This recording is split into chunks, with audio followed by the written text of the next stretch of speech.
Hello students, I am Dr. Vinod Kamble. In this video, we are going to see the different types of researches. So let us start. सबसे पहले है basic research. ना basic research का दूसरा नाम है fundamental या pure research. ये रिसर्च जो होता है कम्प्लीटली थियोरटिकल होता है और ये रिसर्च जो होता है इसके अंदर सिर्फ नॉलेज एक्सपांड करने के लिए या नॉलेज को इम्प्रूव करने के लिए इंफॉर्मेशन कलेक्ट की जाती है. ओके, तो ये रिसर्च जो है वो किसी भी तरीके से कोई इन्वेंशन नहीं करता है, सिर्फ इंसान के नॉलेज को बढ़ाता है और इसके अंदर कोई भी कमर्शियल वैल्यू नहीं होती है. मतलब ये रिसर्च जो होता है प्योरली नॉलेज गेन करने के लिए या नॉलेज को हासिल करने के लिए किया जाता है. इसके अंदर कोई भी मनी इन्वॉल्वमेंट नहीं होता है, पैसा कमाने के लिए रिसर्च नहीं किया जाता है. जैसे यहाँ पे हम लोग एग्जाम्पल देख सकते हैं, अ study on socio economic status of dwellers of Dharavi area in Mumbai. मतलब कि रिसर्चर को धारावी एरिया के जो ड्वेलर्स है, वहां पे रहने वाले जो लोग हैं, उनका सोशियो इकोनॉमिक स्टेटस से फाइंड आउट करना है. वो डेटा को वो कमर्शियल पर्पस के लिए यूज नहीं करने वाले, तो उनको सिर्फ नॉलेज गेन करना है. That is why it is a basic research. या दूसरा है study on impact of mobile phone on the studies of secondary school children. तो यहाँ पे सिर्फ मोबाइल फोन का सेकेंडरी स्कूल चिल्ड्रन के स्टडीज के ऊपर क्या इम्पैक्ट हो रहा है वही फाइंड आउट करना. बाकी इसमें रिसर्चर का कोई कमर्शियल ऑब्जेक्टिव नहीं है, इसके लिए इसको बेसिक रिसर्च या फंडामेंटल रिसर्च या प्योर रिसर्च बोला जाता है. बिकॉज रिसर्चर जो है यहाँ पे सिर्फ नॉलेज गेन करना चाहता है, अपने नॉलेज को इंप्रूव करना चाहता है. सेकेंड है अप्लाइड रिसर्च. ना अप्लाइड रिसर्च जो होता है, ये रिसर्च इसके लिए किया जाता है ताकि हमारे जो रियल वर्ल्ड के प्रॉब्लम है या मॉडर्न वर्ल्ड के प्रॉब्लम है, मतलब रिसेंट के जो भी प्रॉब्लम्स है उसके लिए सॉल्यूशन फाइंड आउट करें. मतलब इन शॉर्ट, जो भी प्रॉब्लम आज के टाइम पे हम लोग फेस कर रहे हो, प्रॉब्लम को सॉल्व करने के लिए यहाँ पे अप्लाइड रिसर्च अंडरटेक किया जाता है. अप्लाइड रिसर्च जो होता है इसके अंदर कमर्शियल ऑब्जेक्टिव होता है. मतलब ये जो रिसर्च होता है सिर्फ नॉलेज गेन करने के लिए नहीं होता है, तो पैसा कमाने के लिए यहाँ पे ये रिसर्च किया जाता है.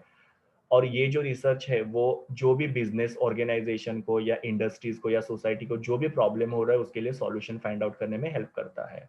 जैसे हम लोग एग्जांपल देखते हैं, investigating the factors that improve the workers productivity. मतलब ऐसे कौन से फैक्टर्स है जो वर्कर्स के प्रोडक्टिविटी को अफेक्ट करते हैं, वो फैक्टर हमको आइडेंटिफाई करने हैं ताकि हमको पता चले कि कौन से प्रॉब्लम्स है जिसकी वजह से वर्कर्स की प्रोडक्टिविटी कम हो रही है और उसका सॉल्यूशन हम लोग फाइंड आउट कर सकते हैं और ये प्रोडक्टिविटी को हम लोग इंप्रूव कर सकते हैं जिससे बिजनेस का प्रॉफिट बढ़े. तो देखो यहाँ पे कमर्शियल ऑब्जेक्टिव है. दूसरा है study on declining sales of ABC soap. एक पर्टिकुलर सोप है, उसका सेल्स कम हो रहा है, तो उसके रीजन फाइंड आउट किए जाएंगे और फिर बाद में उसमें सॉल्यूशन अप्लाई करके प्रॉब्लम को सॉल्व किया जाएगा ताकि सेल बढ़े और प्रॉफिट बढ़े. तो अगेन यहाँ पे क्या है, कमर्शियल ऑब्जेक्टिव है. तो अप्लाइड रिसर्च जो होता है इसमें कोई भी एक प्रॉब्लम होता है उसको सॉल्व किया जाता है. वो प्रॉब्लम सोसाइटी के रिलेटेड हो सकता है, इंडस्ट्री के रिलेटेड हो सकता है, बिजनेस के रिलेटेड हो सकता है. और वो प्रॉब्लम सॉल्व होने के बाद में कंपनी को कमर्शियल बेनिफिट होता है या वो पर्टिकुलर पर्सन को कमर्शियल बेनिफिट होता है और इसके लिए इसको अप्लाइड रिसर्च बोलते हैं. तीसरा है डिस्क्रिप्टिव रिसर्च. नाउ डिस्क्रिप्टिव ये वर्ड का मतलब क्या होता है, डिटेल.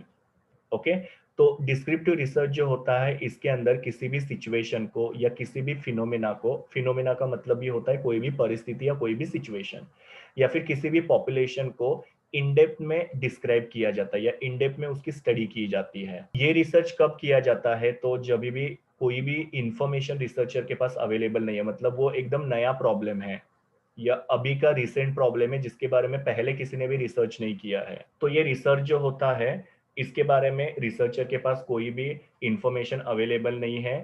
फर्स्ट टाइम वो रिसर्चर उसके ऊपर रिसर्च करके प्राइमरी इंफॉर्मेशन कलेक्ट कर रहा है. नाउ ये रिसर्च जो होता है इसके अंदर व्हाट का आंसर हमको मिलता है, व्हाई का आंसर नहीं मिलता है. मतलब क्या प्रॉब्लम हो रहा है इसका आंसर हम लोग को यहाँ पे मिलेगा, बट वो प्रॉब्लम क्यों हो रहा है उसका आंसर यहाँ पे मिलता नहीं है. फिर बाद में ये जो रिसर्च है उसमें रिसर्चर का वेरिएबल के ऊपर कोई भी कंट्रोल नहीं होता है, रिसर्चर किसी भी वेरिएबल को चेंज नहीं कर सकता है. जो भी यहाँ पे इंफॉर्मेशन मिल रही है, जो भी एक्चुअल कंडीशन है उसको ही रिसर्चर क्या करता है, रिपोर्ट के अंदर प्रेजेंट करता है. अभी इसका एग्जांपल देखो यहाँ पे कि एक अपैरल ब्रांड है, मतलब एक कपड़ों का ब्रांड है. उनको ये जानना है कि मुंबई के अंदर लोगों का फैशन परचेसिंग ट्रेंड क्या है. ओके, लोग कौन से टाइप के अपैरल जो है वो प्रिफर करते हैं. तो उसके लिए यहाँ पे डेमोग्राफिक सर्वे किया. डेमोग्राफिक सर्वे का मतलब क्या होता है, यहाँ पे उन्होंने उनकी डेमोग्राफिक इंफॉर्मेशन कलेक्ट की, जैसे कि जो भी मुंबई के अंदर इनके टारगेट कस्टमर्स है उनका एज क्या है, जेंडर क्या है, इनकम क्या है, एजुकेशन क्या है, ये सारा डेटा जो है पॉपुलेशन का कलेक्ट किया. फिर बाद में उसी के साथ साथ वहाँ के लोगों को कौन से टाइप के अपैरल अच्छे लगते हैं, कलर्स के बारे में, प्राइस के बारे में वगैरह, वो सारा डेटा यहाँ पे कलेक्ट किया। ओके, तो यहाँ पे क्या इंफॉर्मेशन कलेक्ट की जाती है कि लोगों को क्या अच्छा लग रहा है।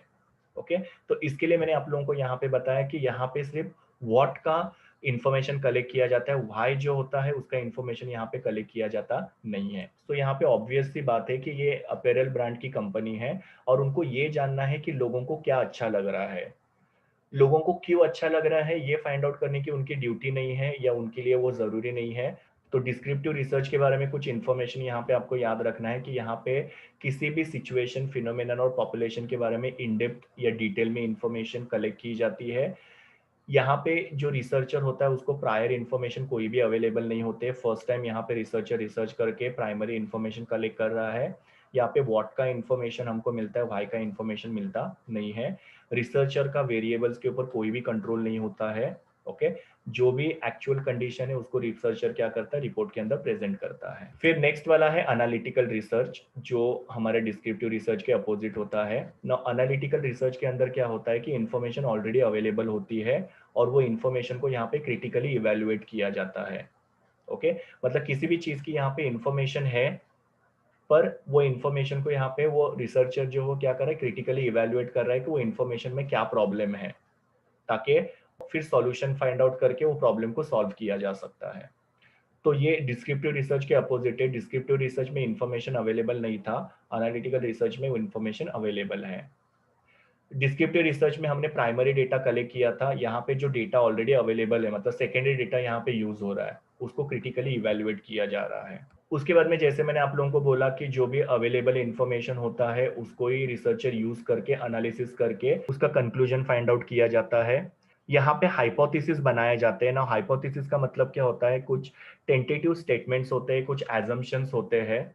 फॉर एग्जाम्पल, अगर कोई भी रिसर्चर यहाँ पे बच्चों के मोबाइल फोन यूज करना और उसका उसके स्टडीज के ऊपर क्या इम्पैक्ट हो रहा है, तो इसके ऊपर अगर वो रिसर्च कर रहा है तो इसमें वो ये हाइपोथेसिस बना सकते हैं कि जितना ज्यादा बच्चे मोबाइल फोन यूज करते हैं उतना ज्यादा उनका स्टडी के ऊपर उसका इम्पैक्ट होता है, मतलब उनको लो ग्रेड्स मिलते हैं या लो मार्क्स मिलते हैं।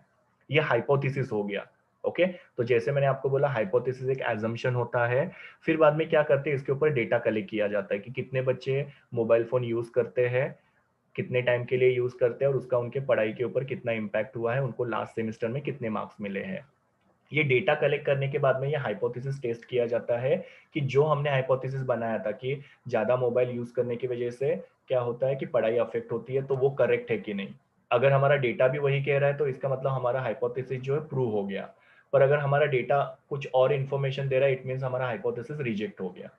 सो यहाँ पे क्या किया जाता है, ये रिसर्च के अंदर हाइपोथेसिस बनाया जाता है। हाइपोथेसिस मतलब कुछ एजम्पशंस होते हैं जो रिसर्चर अपने एक्सपीरियंस के बेसिस पे बनाता है और फिर बाद में वो जो हाइपोथेसिस है उसको टेस्ट करके प्रूव या डिसप्रूव किया जाता है। हाइपोथेसिस प्रूव भी हो सकता है, डिसप्रूव भी हो सकता है, उसके ऊपर रिसर्चर का कोई भी कंट्रोल नहीं होता है। तो बिकॉज आपके पास यहाँ पे इंफॉर्मेशन अवेलेबल है, रिसर्चर ने क्या किया, हाइपोथेसिस बनाया। अगर इंफॉर्मेशन अवेलेबल नहीं होगा तो हम लोग कोई भी हाइपोथेसिस बना पाएंगे नहीं। जैसे हम लोग कोरोना वायरस का एग्जाम्पल लेते हैं कि कुछ दिनों पहले अगर हम लोग ने कोरोना वायरस के ऊपर अगर रिसर्च किया होता तो ऑब्वियसली कोरोना वायरस पे मेरे पास कोई इन्फॉर्मेशन ही अवेलेबल नहीं है, तो मैं हाइपोथेसिस नहीं बना पाता उसके ऊपर। तो यहाँ पे एग्जिस्टिंग इन्फॉर्मेशन को यूज करके उसमें क्या रिलेशन है उसको इंटरप्रेट किया जाता है या स्पेसिफाई किया जाता है। फिर बाद में जैसे हम लोग ने देखा था डिस्क्रिप्टिव रिसर्च जो होता है व्हाट का आंसर देता है, एनालिटिकल रिसर्च जो होता है व्हाई का आंसर देता है। फिर बाद में यहाँ पे ये हम लोग को कॉज एंड इफेक्ट रिलेशनशिप बताता है। कॉज एंड इफेक्ट रिलेशनशिप मतलब क्या, ये चीज चेंज हो गई इसकी वजह से ये चीज चेंज हो रही है। सो कॉज क्या है और उसका इफेक्ट क्या है, जैसे कि मोबाइल फोन ज्यादा यूज किया ये कॉज है, उसका स्टडीज के ऊपर इम्पैक्ट हुआ ये इफेक्ट है। तो हमको कॉज एंड इफेक्ट रिलेशनशिप या दो वेरिएबल्स का रिलेशन जो होता है ये एनालिटिकल रिसर्च से पता चलता है। जैसे एग्जांपल यहाँ पे दिया है, explaining why and how US trade balance move in a particular way over a time. मतलब यूएस का जो ट्रेड बैलेंस है वो क्यों एक पर्टिकुलर डायरेक्शन में जा रहा है, मतलब पॉजिटिव डायरेक्शन में जा रहा है या नेगेटिव डायरेक्शन में जा रहा है। तो ऑब्वियसली हमारे पास यूएस का लास्ट 10-15 साल का ट्रेड बैलेंस का डेटा है, वो डेटा को हम लोग एनालिसिस करके फाइंड आउट कर सकते हैं कि ये ट्रेड बैलेंस जो है वो एक पर्टिकुलर डायरेक्शन में क्यों जा रहा है। सो इस तरीके से एनालिटिकल रिसर्च के अंदर इंफॉर्मेशन अवेलेबल होती है उसी इंफॉर्मेशन को यूज करके उसका क्रिटिकल इवैल्यूएशन करके कंक्लूजन फाइंड आउट किया जाता है और यहाँ पे हाइपोथेसिस बनाया जाता है, वो हाइपोथेसिस को भी टेस्टिंग किया जाता है और फिर बाद में यहाँ पे जो भी वेरिएबल्स है उसमें क्या रिलेशन है वो इंटरप्रेट किए जाते हैं और ये हमको वाई का आंसर भी देता है। Next one is conceptual research. Now conceptual research जो होता है वो किसी भी एब्स्ट्रैक्ट आइडिया या कॉन्सेप्ट्स के रिलेटेड होता है। नाउ एब्स्ट्रैक्ट आइडिया कॉन्सेप्ट का मतलब क्या होता है कि ऐसा कोई भी थॉट या ऐसा कोई भी आइडिया जिसका कोई भी फिजिकल या कॉन्क्रीट एग्जिस्टेंस नहीं होता है। मतलब ये रिसर्च करके जो भी आइडिया या जो भी कॉन्सेप्ट डेवलप किया जाता है इसका कोई भी प्रैक्टिकल एक्सपेरिमेंट नहीं किया जाता है, वो सिर्फ पर्सन को लगा या वो रिसर्चर को फील हुआ तो उसने वो चीज को क्या किया है, प्रेजेंट किया हुआ है। बाकी इसका कोई भी कहीं पे भी एक्सपेरिमेंट नहीं कर किया हुआ है और एक्सपेरिमेंट करके इसको नहीं प्रेजेंट किया हुआ है। इसके लिए मैंने आपको बोला कि यहाँ पे इसका कोई भी फिजिकल या कॉन्क्रीट एग्जिस्टेंस होता नहीं है, वो सिर्फ वो इंसान को लगा इसके लिए उसने प्रेजेंट किया हुआ है। अभी ये जो टाइप का रिसर्च होता है वो बेसिकली जो फिलोसोफर्स होते हैं, जो नई नई फिलोसॉफीज बनाते हैं, जो भी थिंकर्स वगैरह होते हैं, वो ये टाइप के रिसर्च को यूज करते हैं। अभी ये टाइप का जो रिसर्च होता है वो जो भी फिलोसोफर्स या जो भी थिंकर्स होते हैं वो लोग यूज करते हैं और ये रिसर्च के थ्रू ये फिलोसोफर्स और थिंकर जो होते हैं नए नए कॉन्सेप्ट्स को इंट्रोड्यूस करते हैं या फिर जो एग्जिस्टिंग कॉन्सेप्ट्स है उसको री इंटरप्रेट करते हैं। और लास्ट वाला है एम्पिरिकल या एक्सपेरिमेंटल रिसर्च। नो एम्पिरिकल और एक्सपेरिमेंटल रिसर्च जो होता है कॉन्सेप्चुअल रिसर्च के अपोजिट होता है। कॉन्सेप्चुअल रिसर्च जो होता है उसका कोई भी प्रैक्टिकल एक्सपेरिमेंट वगैरह वहां पे नहीं किया जाता है। एम्पिरिकल रिसर्च जो होता है उसका प्रॉपर एक्सपेरिमेंट किया जाता है। ये रिसर्च जो होता है वो ऑब्जर्वेशन और एक्सपीरियंस के थ्रू किया जाता है। यहाँ पे कोई भी थियोरी या सिस्टम जो होती है वो बेस नहीं लिया जाता है। प्रॉपर ऑब्जर्वेशन करके एक्सपीरियंस करके यहाँ पे डेटा कलेक्ट किया जाता है और कंक्लूजन ड्रॉ किए जाते हैं। सो डेटा कलेक्ट करके वो डेटा को यहाँ पे एनालिसिस किया जाता है और कंक्लूजन फाइंड आउट किया जाता है, इसके लिए इसको एम्पिरिकल या एक्सपेरिमेंटल रिसर्च बोला जाता है। जैसे एग्जाम्पल हम लोग यहाँ पे देख सकते हैं कि एक रिसर्चर है जिन्होंने रिसर्च कंडक्ट करके ये फाइंड आउट करना है कि हैप्पी म्यूजिक को सुनने की वजह से वर्कर जो है उनके क्रिएटिविटी के ऊपर उसका इम्पैक्ट होता है क्या। और ये जो रिसर्च है वो रिसर्चर ने म्यूजिक वेबसाइट सर्वे के थ्रू किया गया था, जिसके अंदर उन्होंने दो कैटेगरी के लोग लिए थे। एक वो कैटेगरी के लोग जो हैप्पी म्यूजिक को सुनते हैं और दूसरे वो लोग जो हैप्पी म्यूजिक को सुनते नहीं है। और इस तरीके से उन्होंने ये दो कैटेगरी के लोगों के पास से डेटा कलेक्ट किया और फिर बाद में उन्होंने उसका कंक्लूजन जो है ड्रॉ किया। तो इसको ही हम लोग यहाँ पे एक्सपेरिमेंटल रिसर्च बोलेंगे। तो वहां पे जो कॉन्सेप्चुअल रिसर्च था उसके अंदर किसी भी तरीके का यहाँ पे ऑब्जर्वेशन या एक्सपेरिमेंट नहीं किया था। वो इंसान ने सिर्फ एक एब्स्ट्रैक्ट आइडिया जो है वो फॉर्म किया था या उसको प्रेजेंट किया था।